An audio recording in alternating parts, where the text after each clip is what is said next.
Hello दोस्तों। तो स्वागत है आपका आपके अपने चैनल बैंकर्स विजन पर। तो जैसा कि आप देख पा रहे हैं कि आज हम बात करने वाले हैं अपेक्स बैंक में जो वैकेंसी निकली हुई हैं 638 टोटल पद हैं। इसमें से 638 पद हैं टोटल। इसमें अलग अलग ऑफिसर कैडर की वैकेंसी हैं, ठीक है, जिसकी एग्ज़ाम डेट, इनकी जो ऑनलाइन एप्लीकेशन फॉर्म है वो 10/3 से भरना स्टार्ट हो गए हैं। 9/4 तक ये फॉर्म चलेंगे, ठीक है। और 500 रुपये इसकी फ़ीस है जनरल, ओबीसी, ईडब्ल्यूएस कैंडिडेट के लिए, और 250 रुपये जो अदर कैटेगरी हैं उनके लिए, ठीक है। इसकी एग्ज़ाम डेट तो अभी कुछ दी नहीं है, डेट ऑफ ऑनलाइन एग्जामिनेशन है, ऐसा कुछ दिया नहीं है अभी। तो ये सब चीज़ें तो अभी कुछ ऐसा दिया नहीं है। जब आएगा अपडेट इसका तो मैं आपको दे दूँगा। देखो, टाइम वेस्ट किए बिना जो भी नोटिफिकेशन में इम्पोर्टेंट चीज़ें हैं वो मैं आपके लिए लेके आया हूँ। तो ज़्यादा टाइम वेस्ट नहीं करते हैं अपन। जो भी इम्पोर्टेंट चीज़ें जैसे वैकेंसी हुई, सैलरी हुई, कौन कौन सी पोस्ट हैं, क्या उसके क्वालिफ़िकेशन चाहिए, ये सब चीज़ें मैं आपको बताऊंगा और उसको फिनिश करेंगे। और जो भी चीज़ें आपको चाहिए होंगी वो आप कमेंट सेक्शन में मुझे बता देना, तो मैं उस पर एक अलग से सेपरेट वीडियो बना दूँगा, ठीक है।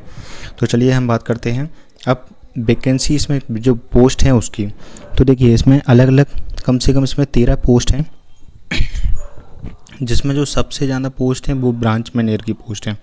इसमें ब्रांच मैनेजर की टोटल कितनी पोस्ट हैं? 367 पोस्ट हैं, ठीक है। और बाकी की सबकी 35, 29, 25 इसमें लगभग सभी के लिए वैकेंसी हैं। कंप्यूटर प्रोग्रामर है ये, ठीक है, फाइनेंस एनालिस्ट है, मार्केटिंग ऑफिसर है, और बाकी ये ब्रांच में इंस्पेक्टर है, असिस्टेंट चीफ सुपरवाइज़र है ना, कंप्यूटर प्रोग्रामर है, अकाउंटेंट है, स्टैटिक्स ऑफिसर है।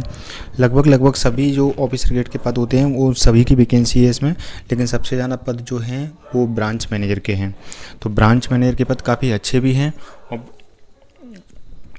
काफ़ी अच्छी संख्या में ये पद हैं, और बाकी पद थोड़ी कम संख्या में हैं, बट वो भी बहुत अच्छे पद हैं और उनका वेतन भी अच्छा है। उनके बारे में हम आगे बात करेंगे। तो चलो आगे बढ़ते हैं। आगे इसमें क्या है, देखो आगे इसमें है सैलरी। तो देखो सैलरी का क्या है, जैसे अभी कंप्यूटर ऑपरेटर और सोसाइटी मैनेजर की वैकेंसी निकली थी, तो उसमें भी उन्होंने यही दिया था उसमें भी इन्होंने ये दिया था कि भैया अलग अलग डीसीसीबी में अलग अलग आपकी जो सैलरी रहेगी वो अलग अलग रहेगी। ऐसा इन्होंने क्यों बोला? क्योंकि उन्होंने जो सबसे पहले 2017-18 में IBPS के थ्रू भर्ती करवाई थी क्लर्क की, और उसकी भर्ती करवाई थी क्लर्क की करवाई थी, सोसाइटी मैनेजर की नहीं करवाई थी, सॉरी। तो उसमें क्या किया था उन्होंने, सबका एक ग्रेड पे दे दिया था, लेकिन जब उन लोगों की ज्वाइनिंग हुई तो अलग अलग ज़िले में अलग अलग ग्रेड पे मिला, तो उस वजह से क्या केस वगैरह लग गया था। तो इस कारण इन्होंने अब इस नोटिफिकेशन में और इससे जो पहले नोटिफिकेशन आया था सोसाइटी मैनेजर क्लर्क का, उसमें उन्होंने क्लियर बोल दिया है कि देखो जहाँ पर 5th वेतन है वहाँ पर 5th वेतन के हिसाब से मिलेगा, जहाँ पर 6th वेतन है वहाँ पर 6th वेतन के हिसाब से मिलेगा, और जहाँ पर 7th वेतन है वहाँ पर 7th पे के हिसाब से मिलेगा, ठीक है। तो ये अलग अलग इन्होंने जिले दे दिए हैं कि यहाँ पर भैया 5वां है, यहाँ पर 6वां है, यहाँ पर 7वां है। अब आप अपने हिसाब से उस हिसाब से अपना जो प्रेफरेंस रहता है वो उसी हिसाब से भरना। यदि आपको सैलरी अच्छी चाहिए तो ये 7th वाले उसमें बनना, जो कि मालवा साइड और ये बाकी सब जगह है ना। और ये 5-6 जिलों में 6वां वेतन लगा हुआ है, और 2 जिलों में सिर्फ 5वां वेतन रह गया है, ठीक है। तो 5वें वेतन में तो सबसे कम ही मिलनी है, 6वें में उससे ज़्यादा है, 7वें में सबसे ज़्यादा है। तो मेरे हिसाब से आप जो भी प्रेफरेंस बनना उसमें अपने प्रेफरेंस में सबसे फर्स्ट नंबर पर 7वां वेतन वाला रखना, उसमें आपका फ़ायदा है, ठीक है। अब हम आगे बात करते हैं क्या दिया है इसमें वो SC/ST और के OBC के हिसाब से जो भी कैटेगरी का वो रहता है वो सब दिया है। तो इसमें हम कुछ नहीं देखेंगे, ऐसा इसमें कुछ दिया नहीं है कुछ खास, तो इसको हम हटा देते हैं। अब चलो हम इस पर बात करते हैं। देखो इसमें क्या दिया गया है, जो क्वालिफ़िकेशन चाहिए वो दिया गया है। देखो जो कंप्यूटर प्रोग्रामर है सीनियर मैनेजमेंट वाला ग्रेड 2 वाला, उसमें क्या है कि BE या BTech होनी चाहिए आपके कंप्यूटर साइंस में, या फिर आपके पास MCA हो, और इसमें मिनिमम 60% आपकी होनी चाहिए।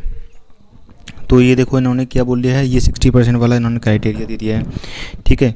फाइनेंशियल एनालिस्ट में क्या बोला है, इसमें CA, CWA और MBA फाइनेंस में होना चाहिए with 2 year regular course from any government recognised university.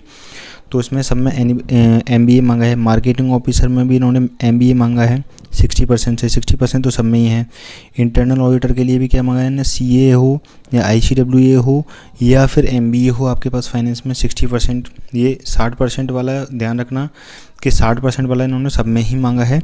और ब्रांच मैनेजर के लिए देखो, ब्रांच मैनेजर के लिए हम देखते हैं, ब्रांच मैनेजर के लिए क्या मांगा है इन्होंने, MBA फाइनेंस मांगा है 60% मार्क्स, ठीक है। और ये ऑफिस सुपरिटेंडेंट के लिए भी, मतलब सबके लिए लगभग क्या है, MBA फाइनेंस, MBA मार्केटिंग। और जो कंप्यूटर से संबंधित वैकेंसी हैं उसके लिए क्या मांगा है, डिग्री इन कंप्यूटर साइंस या IT, ये चीज़ इन्होंने मांगी है, ठीक है। तो MBA आपके पास होना ही होना चाहिए। और यदि आप कंप्यूटर की कोई पोस्ट के लिए भरना चाहते हैं, कंप्यूटर प्रोग्रामर के लिए, तो आपके पास क्या होना चाहिए, CS या IT में आपके पास डिग्री होनी चाहिए, ठीक है। तो ये चीज़ आपके पास होनी चाहिए, तभी आप इसके लिए एलिजिबल हो। तो ये चीज़ पहले आप देख लेना, ठीक है।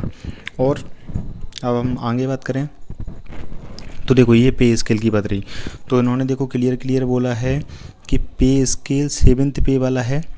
सॉरी, ये थोड़ा वो हो गया। ये जो 7th पे वाला है उसके अंदर देखो computer programmer, financial analyst, marketing officer and internal auditor, इनका जो पे स्केल रहेगा वो कितना रहेगा, 42,700 से लेकर 1,35,100 तक। मतलब आपका बेसिक पे 42,700 के लगभग समथिंग स्टार्ट होगा। तो देखिए अगर आपको ये सैलरी वगैरह पे एक अलग से वीडियो चाहिए तो आप कमेंट सेक्शन में मुझे बता देना, तो मैं उस पर आपके लिए वीडियो बना दूंगा। अभी तो हम जल्दी से जो भी नोटिफिकेशन में इंपॉर्टेंट चीज़ें हैं वो आपको बता दे रहा हूँ, ज़्यादा टाइम वेस्ट नहीं करते हुए। ब्रांच मैनेजर का देखिए, क्योंकि इसकी सबसे ज़्यादा वैकेंसी है, इसका पे स्केल क्या रहेगा 36,200 से लेके 1,14,800 तक, ठीक है। मतलब मिनिमम आपका यहाँ से स्टार्ट होगा और यहाँ तक आपका जा सकता है, ठीक है। और बाकी के लिए क्या है 32,800 से लेके 1,03,600 तक, ठीक है। ऐसे ये 6 वाला दिया है इन्होंने, ये दिया है 93,100 से लेकर 34,800 तक। अब देखिए 6 पे और 7 पे में आप कितना डिफरेंस है, यहीं पे आपको देखने को मिल जाएगा। इसमें लगभग ये तीनों ग्रेड पे सेम ही है, पे स्केल जो भी है इसमें 6 पे में लगभग तीनों में सेम है, और ये 7th पे में अलग अलग है, ठीक है। तो ये चीज़ जो डिफरेंस है ना सैलरी का, जो मैं आपसे बोल रहा हूँ कि बहुत ज़्यादा डिफरेंस आता है, वो आप यहीं पे देख सकते हैं। सैलरी में इसमें और इसमें ज़मीन आसमान का अंतर है, और ज़मीन आसमान का अंतर आपके लिए लॉन्ग टर्म में बहुत ज़्यादा आएगा, ठीक है। क्योंकि मैं एक वर्किंग हूँ, मैं ऑलरेडी वर्क कर रहा हूँ इसमें एज ए क्लर्क, तो मेरा क्या है 6 पे वाला DCC भी है, तो मुझे काफ़ी कम सैलरी मिलती है। एंड जो अदर जो ज़िले हैं यहाँ पर 7th पे है, उनको मुझसे कम से कम 12-12, 15-15 हज़ार रुपये ज़्यादा सैलरी मिल रही है। तो बहुत दुख होता है कि मतलब मैंने क्यों ये सिलेक्ट किया, बल्कि मेरी अच्छी रैंक थी, है ना। तो ये चीज़ है, तो इस चीज़ का आप विशेष ध्यान रखें, क्योंकि मैंने उस चीज़ का ध्यान रखा तो मैं उस चीज़ के लिए पछता रहा हूँ। मिनिमम एवं मैक्सिमम एज, देखिए यहाँ पर सारी जो पोस्ट हैं उसके लिए मिनिमम एज कितनी है 18 साल है, एंड मैक्सिमम एज कितनी है 40 साल है, ठीक है। और क्या बोला है इन्होंने कि जो लास्ट जो डेट है वो कब से काउंट की जाएगी, 9/4/2023 से। जो भी सभी पोस्टों के लिए जो आपकी डेट काउंट की जाएगी वो कब से की जाएगी, 9/4/2023 से की जाएगी। ये यहाँ पे देख सकते हैं, ठीक है। अब हम बात करते हैं, आगे बढ़ते हैं, और क्या है इसमें।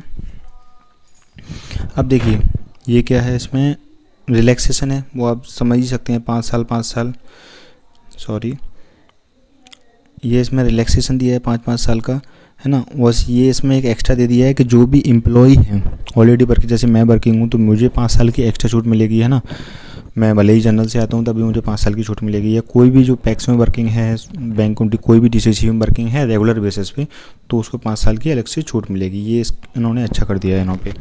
अब देखिए क्या बोला है इन्होंने कि देखो ये जो अभी सर्कुलर आया था MP गवर्नमेंट का कि जो भी हम वैकेंसी निकालेंगे उसमें 3 साल की छूट देंगे, तो ये इसमें भी इन्होंने दिया है कि 3 साल का रिलैक्सेशन दिया गया है। जो भी आपकी एज है उससे 3 साल यदि आपकी ज़्यादा होगी तब भी आप उसमें अप्लाई कर सकते हैं, ठीक है।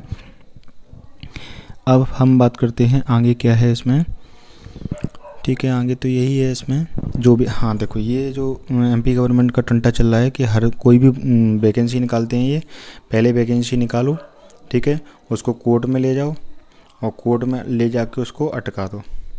ये इनका टंटा रहता है। किस पे अटकाते हैं, इस पे अटकाते हैं। ये 27% रिजर्वेशन OBC वालों के लिए। अब ये तो मुझे यही समझ में नहीं आ रहा, या तो ये दे दें भैया 27% देना है, या तो उनको दे दो भैया 27%, और नहीं देना है तो फिर 13% रखिए, 14% जो भी है वो रखिए। उनको कम से कम एक चीज़ क्लियर तो कर लीजिए। अब ये हर भर्ती में करते हैं कि पहले बोलेंगे 27%, फिर कहीं 14 देंगे, कहीं 27 देंगे, उस वजह से भर्ती कोर्ट में जाती है और अटकी रह जाती है। इनका ये हर बार का नाटक हो गया है, ठीक है।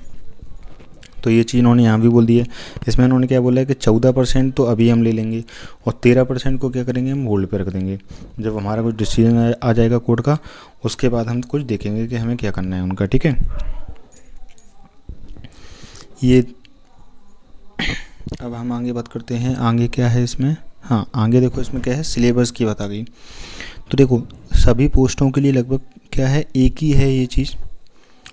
इसमें जो प्रोफेशनल नॉलेज है वो आपका, जैसे कोई कंप्यूटर के लिए कर रहा है तो कंप्यूटर के हिसाब से आएगा, कोई अदर पोस्ट के लिए कर रहा है, मार्केटिंग के लिए कर रहा है तो मार्केटिंग के हिसाब से आएगा। जो भी अलग अलग पोस्ट हैं वो अलग अलग तरीके से उसका जो प्रोफेशनल लैंग्वेज का नॉलेज का टेस्ट है वो आएगा, ठीक है। इसके लिए कितना टाइम दिया है, 30 मिनट्स। अलग अलग टाइमिंग दी है इन्होंने हर कुछ की। जैसे रीडिंग के लिए कितना दिया है, 30 मिनट दिया है। इंग्लिश के लिए कितना दिया है, 30 मिनट दिया है। जीए के लिए कितना दिया है, 20 मिनट दिया है ना। क्वांटिटेटिव एप्टीट्यूड के लिए क्या दिया है इन्होंने, 30 मिनट दिया है। टोटल 140 मिनट दिए हैं इन्होंने और टोटल नंबर क्वेश्चन कितने आएंगे, 200 आएंगे, ठीक है। तो वैसा ही पैटर्न है जैसा हमारा रहता है नॉर्मल बैंकों में। बस ये है कि इसमें इन्होंने क्या बोल दिया है कि जो हमारा प्रोफेशनल लैंग्वेज है उसका टेस्ट अलग से होगा, मतलब इसमें ही होगा, एक सब्जेक्ट अलग से आएगा, ठीक है। तो और बाकी सब तो वही है। अब इसमें एक चीज़ और है, आप उसको वीडियो को पूरा देखना हमारा। उसमें क्या है कि इन्होंने कुछ क्राइटेरिया रखा है, कुछ परसेंटेज नंबर उसमें आने चाहिए तीनों चीज़ों में, तो उसको हम आगे बात करेंगे। चलो देखते हैं आगे क्या है इसमें। तो देखिए इसमें क्या है, ये 0.25% की क्या होगा, ये माइनस मार्किंग है 1/4 की। 200 नंबर का क्या होगा, इसका रिटर्न होगा। और 20 नंबर का क्या होगा, इसका इंटरव्यू होगा। चलिए इसमें इंटरव्यू भी दे दिया इन्होंने, 20 नंबर का होगा इंटरव्यू और 200 नंबर का होगा आपका, 200 नंबर का क्या होगा आपका रिटर्न एग्जामिनेशन होगा, ठीक है। और तो इसमें ऐसा कुछ खास दिख नहीं रहा है ना। हाँ, ये चीज़ इन्होंने बोल दी, at the time of interview the selection committee will decide the criteria for giving preference for candidates having work experience from RBI licensed bank. मतलब जो एक्सपीरियंस कैंडिडेट हैं उनको इंटरव्यू के समय वरीयता दी जाएगी, उनको ज़्यादा प्रेफरेंस दिया जाएगा। तो ये चीज़ इन्होंने यहीं पे बोली है। तो यदि आप कहीं पर वर्किंग है तो आपके लिए बहुत अच्छी बात है, ठीक है।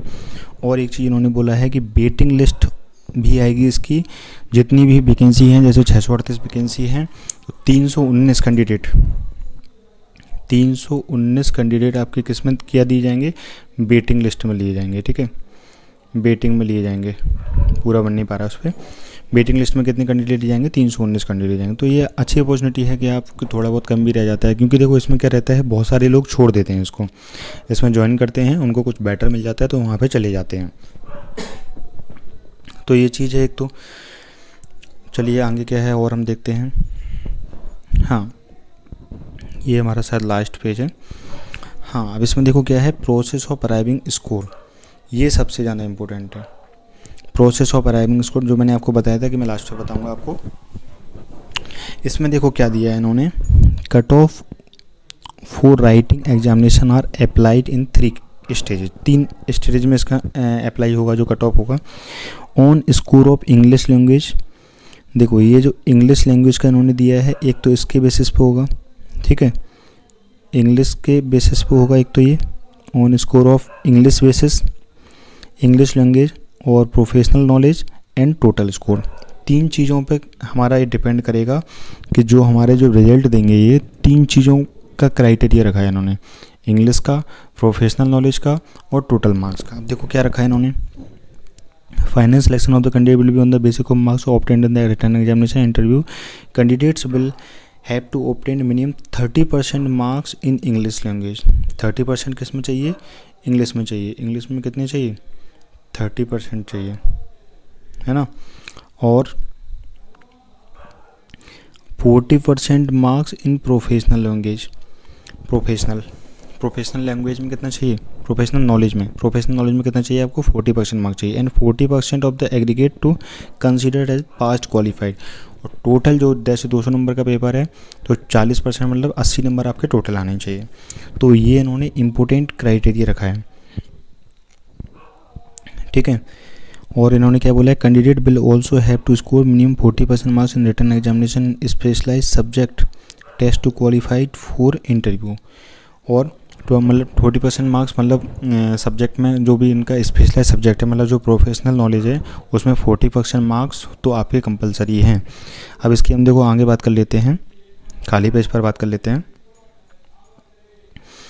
देखो इन्होंने मेन इसमें क्या है कि एक तो इन्होंने क्या ओबीसी वाला रट्टा कर दिया है, ओबीसी वाला रट्टा कर दिया है। क्या ओबीसी को अभी ये 14% लेंगे, ठीक है, सॉरी, ओबीसी का अभी ये कितना लेंगे, अभी ये लेंगे सिर्फ 14%।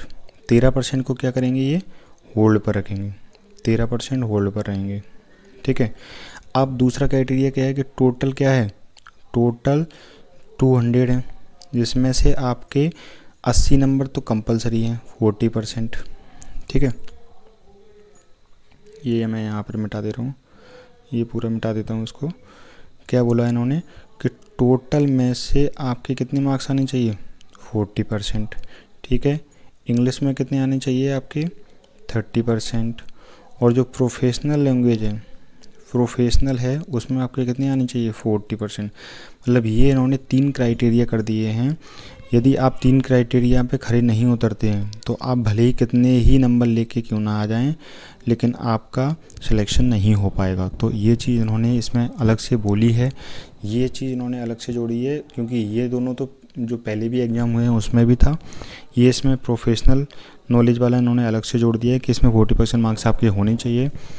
तो ये सब जो नोटिफिकेशन में इम्पोर्टेंट चीज़ें थी वो मैंने आपके लिए यहाँ पर ला दी हैं।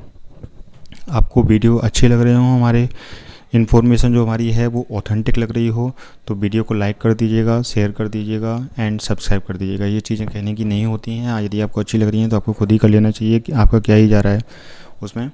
बट मेरे को थोड़ा और मोटिवेशन मिलता है जिसमें आप लोगों के लिए और अच्छे वीडियो लेके आ सकूँ। बाकी जो भी आपके डाउट होंगे, जो भी आपके डाउट हों XYZ, आप मुझे कमेंट सेक्शन में बता सकते हैं। जो भी आपके डाउट हों वो कमेंट करके बता दीजिएगा, ठीक है। तो मैं आपके लिए उस पर वीडियो बना दूंगा अलग से। सैलरी जाननी हो आपकी या किसी भी पोस्ट का क्या काम रहता है वो आपको जानना हो तो उस पर मैं अलग से सेपरेट वीडियो बना दूंगा। आप मुझे बता दीजिएगा कमेंट सेक्शन में एंड वीडियो को सब्सक्राइब लाइक कर दीजिएगा, सब्सक्राइब कर दीजिएगा, सॉरी। Thank you. बाकी आप लोग अपनी तैयारी रखिए। Best of luck.